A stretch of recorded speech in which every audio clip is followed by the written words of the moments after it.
भागातील महिलांना उद्योजकतेची गरज. विवेक जगताप. एक स्त्री साक्षर झाली की सारं कुटुंब साक्षर होतं असं म्हटलं जातं आणि ते यथार्थ आहे. महिलांमध्ये उद्योजकता रुजल्याशिवाय घराघरात उद्योजकता रुजणार नाही. म्हणून ग्रामीण भागातील महिलांना उद्योजकतेची गरज आहे असे प्रतिपादन प्रिन्स शिक्षण संस्थेचे अध्यक्ष विवेक जगताप यांनी केले. रिळे तालुका शिराळा येथे शिराळा पंचायत समिती, महिला व बाल विकास आणि प्रिन्स शिक्षण संस्था येवलेवाडी यांच्या संयुक्त विद्यमानाने महिलांना दुग्धजन्य उत्पादन पदार्थ प्रशिक्षण उद्घाटन महिला व बाल विकास अधिकारी सतीश नवले यांच्या हस्ते करण्यात आले.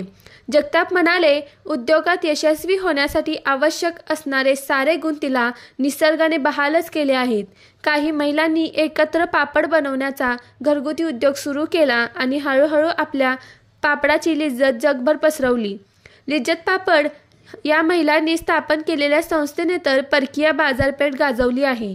शासनाने महिलांसाठी विविध शासकीय योजना आखल्या आहेत, त्यांचा लाभ घेतला पाहिजे. यावेळी उपस्थित ग्रामपंचायत सदस्य सोनाली पवार, लक्ष्मी गायकवाड, वैशाली लोहार कार्यक्रमाचे आभार संपतराव पाटील यांनी मानले व प्रशिक्षण लाभार्थी होते. लोककलम न्यूजसाठी संपादक राजू मनेर.